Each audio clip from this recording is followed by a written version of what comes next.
Dans la petite ville tranquille de Welch, Oklahoma, l'horreur frappe en plein cœur de la communauté. Deux meilleurs amis inséparables, Ashley Freeman et Loria Bible, passent une soirée ordinaire ensemble, ignorant que leur vie basculera bientôt dans l'ombre d'un mystère terrifiant. Le 30 décembre 1999, un incendie suspect détruit la caravane des Freeman, laissant derrière lui des questions sans réponse et des familles dévastées. Des corps retrouvés, des pistes ignorées et des théories qui se multiplient. Dans cette histoire, plusieurs suspects émergent. Danny Freeman, le père soupçonné de trafic de drogue qui aurait mal tourné.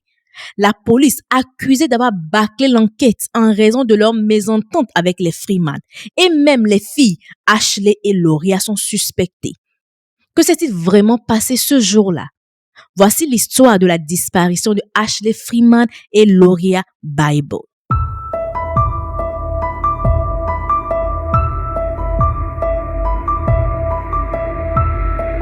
Située à un peu plus de 80 km du centre-ville de Tulsa, l'ancienne ville minière de Welch compte environ 600 personnes. C'est une petite ville. Presque tout le monde se connaît. C'est ainsi que Ashley Freeman et Loria Bible, dont les familles se connaissent, sont les meilleures amies depuis toutes petites. Elles étaient plus que des sœurs que des amies, faisant tout ensemble, inséparables depuis la maternelle. Elles se soutenaient mutuellement dans tout. Le 29 décembre 1999, Loria Bible demanda à son père Jay Bible si elle pouvait faire une soirée pyjama avec sa meilleure amie Ashley Freeman dans la caravane de la famille Freeman. Ashley et ses parents, Kathy Freeman et Danny Freeman, vivaient dans une caravane à environ 10 minutes de la ville. Le père de Loria, Jay Bible, connaissait évidemment assez bien les Freeman, étant la famille de la meilleure amie de sa fille. Donc il dit oui, mais il ajoute: mais sois de retour avant midi demain, le 30 décembre. Loria dit je t'aime à son père et elle est sortie. Avec le petit ami d'Ashley, Jérémy, et les parents de celle-ci, Cathy et Danny, les filles sont sorties pour déguster une glace, manger une pizza et profiter de la journée. Elles traînaient dans la rue, passant une journée formidable comme de simples adolescentes. Lorsque le soleil s'est levé le 30 décembre 1999, les Freeman et Loria auraient dû profiter d'un petit déjeuner avant de commencer la journée. C'est ce qu'ils auraient dû faire, mais ce n'est pas ce qui s'est passé. À la place, la police a dû répondre à un incendie suspect dans la caravane des Freeman. En se rendant au travail vers 5 heures du matin le 30 décembre, un couple a remarqué de la fumée provenant de la caravane des Freeman. Ils ont appelé les secours. Après que les pompiers eurent éteint l'incendie, la police est arrivée sur les lieux pour fouiller la zone. C'est alors qu'ils ont découvert le corps de Kathy Freeman. Elle avait été abattue d'une balle dans la tête à bout portant avec un fusil de chasse avant que l'incendie ne commence. Aucun des corps de Danny, Loria ou Ashley n'a été retrouvé. Où sont les autres personnes? Le père Danny, Ashley et Loria. Ils étaient tous ensemble. Ont-ils réussi à fuir le tueur ou bien leurs corps ont été déplacés? La police a tout de suite commencé à théoriser que Danny avait tué sa femme et enlevé les deux filles. Ils ont rapidement concentré leurs efforts sur cette théorie dès les premières heures suivant leur arrivée sur la scène de crime. Il y avait une sorte de querelle, de dispute entre Danny et le département de la police. Cela remonte au fait que le fils de Danny, Shane, avait été abattu par un policier parce qu'il avait volé une voiture. Juste avant l'incendie et le meurtre, Danny envisageait en fait de déposer une poursuite pour mort injustifiée contre le bureau du shérif.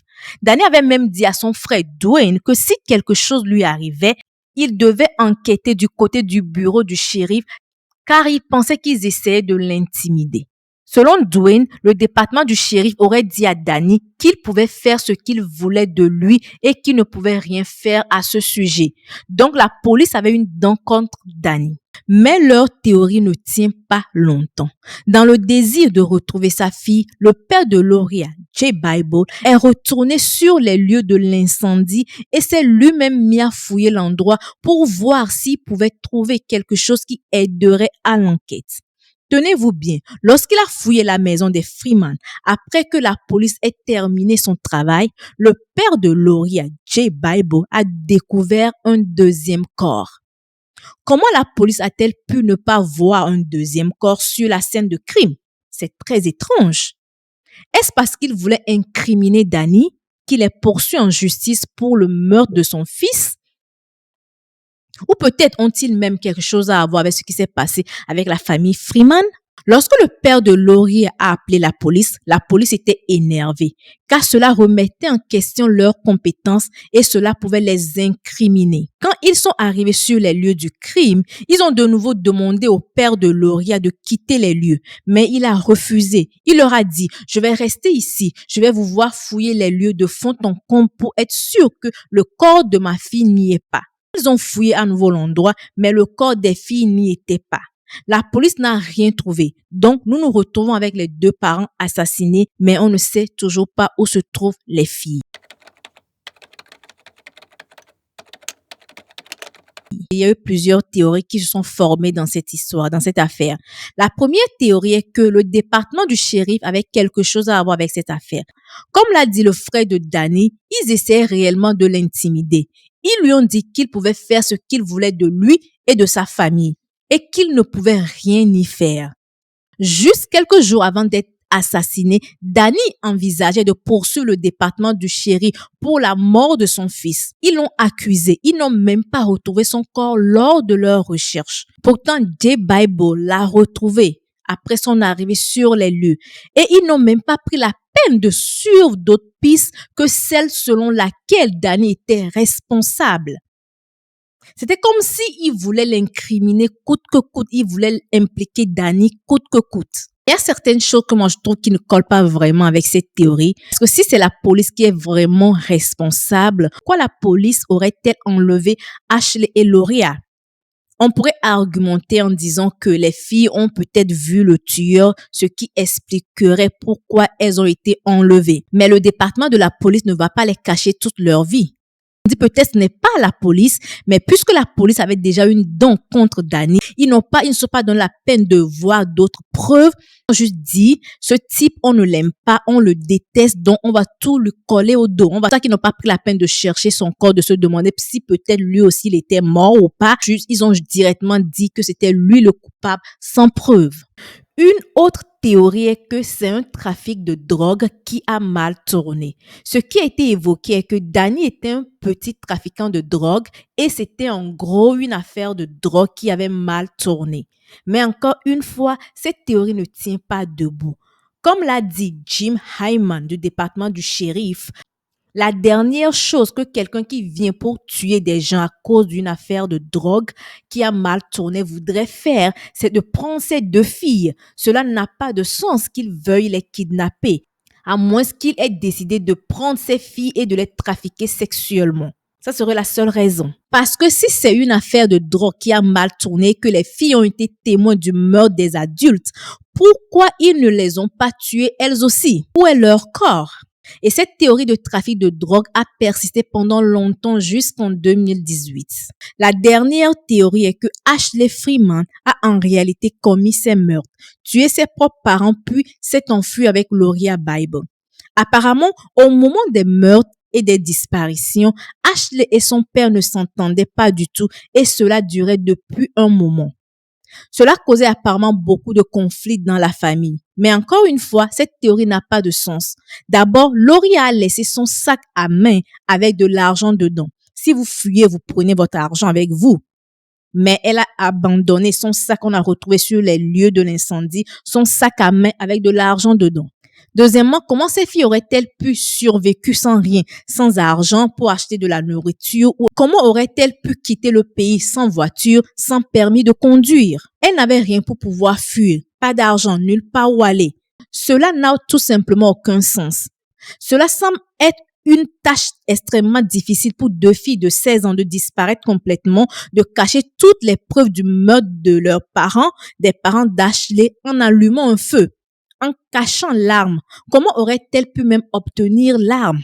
La chose ou la dernière chose qui aurait pu mettre la police sur une piste dans cette affaire est qu'il y a un type nommé Jeremy Jones qui a déclaré avoir tué Cathy et Danny Freeman à cause d'une dette de drogue contractée par son ami et qu'il l'avait fait comme une sorte de service.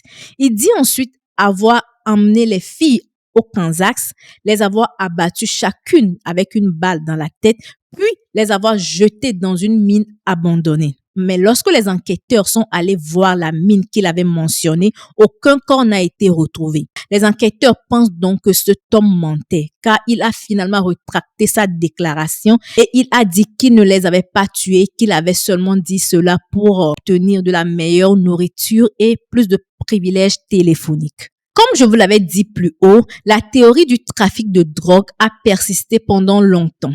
Au début de l'année 2018, il y a eu un communiqué de presse annonçant que l'enquêteur sur l'affaire Ashley et Loria avait trouvé une longue note dans les archives de la police. Il semble qu'il y ait eu un changement dans l'administration du département de la police et le nouvel administrateur a trouvé cette note. Il déclare que cette note a été extrêmement précieuse. Ces informations trouvées ont produit des pistes qui ont généré d'autres pistes. Ils ont fait cette annonce et rien ne s'est passé jusqu'en avril 2018 lorsque la police annonce l'arrestation d'un meurtrier nommé Ronnie Dean, qui a maintenant 66 ans. Et selon la police, il avait 2 complices, Warren Phil Welch et David Pennington, 2 décédés maintenant. Donc ces 2 complices étaient décédés, mais Ronnie, lui, il était toujours vivant et il a été arrêté. Vous allez me demander c'est quoi la relation entre Ronnie qui a été arrêté, Ronnie et ses complices et l'affaire Ashley et Loria. Ce qui s'est passé, c'est que lorsqu'ils ont trouvé la note dans les archives de la police, elle provenait d'un détective privé qui avait travaillé sur l'affaire des années auparavant, dès les tout premiers jours de l'enquête. Le nouvel enquêteur a retrouvé l'ancien enquêteur Tom. Tom n'avait plus ses dossiers, mais il avait conservé un élément très important. Une carte d'assurance trouvée sur les lieux le lendemain du meurtre des Freeman. Cette carte appartenait à une femme qui vivait avec Warren Phil Welch, le complice de Ronnie, qui est maintenant décédé. Voyez un peu le lien. Après que la police ait continué à interroger des gens, elle a entendu histoire après histoire et en est venue à la conclusion qu'il s'agissait vraiment d'une affaire de drogue qui a mal tourné. La femme à qui appartenait la carte a déclaré à la police qu'à l'époque, elle vivait avec Warren lorsqu'il est allé en prison. Et un jour, elle a trouvé une mallette dans la chambre de Warren contenant les photos des 2 filles, Ashley et Loria. Les filles étaient photographiées sur le lit dans la chambre qu'elle partageait avec Warren. Elle a pris la mallette et lorsque Warren est sorti de prison, il a appelé et lui a dit « Je sais que tu as vu les photos de ces filles. Premièrement, je les veux en retour et ne le dis à personne, sinon tu finiras comme elles, morte. » Donc, ce que l'on sait, c'est que Ronnie Dean, un meurtrier, avait 2 complices qui sont morts aujourd'hui et que la carte d'assurance de la copine de l'un de ses complices a été retrouvée sur le lieu du crime, sur la scène de crime en 1999. Cependant, les enquêteurs n'ont rien fait avec cette information. Ils n'ont pas cherché à retrouver cette femme. Pourquoi sa carte d'assurance se trouvait-elle sur une scène de crime? Quel était son lien ou sa relation avec la famille Freeman? Cette preuve n'a pas été explorée. Ce n'est que des années plus tard, en 2018, qu'un nouveau détective a exploré cette preuve, retrouvé cette femme et il s'est avéré que cette femme était la petite amie d'un meurtrier. Ce meurtrier était le complice de Ronnie Dean qui vient d'être arrêté.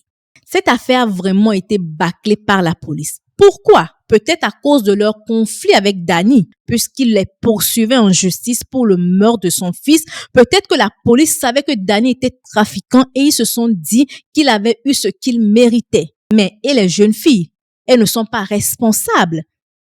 S'ils avaient exploré la preuve de la carte d'assurance, ils auraient peut-être pu sauver les filles. Et aussi, c'est vraiment une coïncidence qu'on vient d'arrêter un meurtrier et que ce meurtrier a un lien à avoir avec une affaire qui date de 1999. C'est aussi une grande coïncidence. Qu'est-ce que vous pensez de la façon dont la police a traité cette affaire?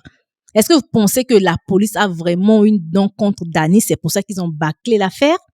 Dites-moi ce que vous en pensez. Laissez vos commentaires et on se dit à la semaine prochaine.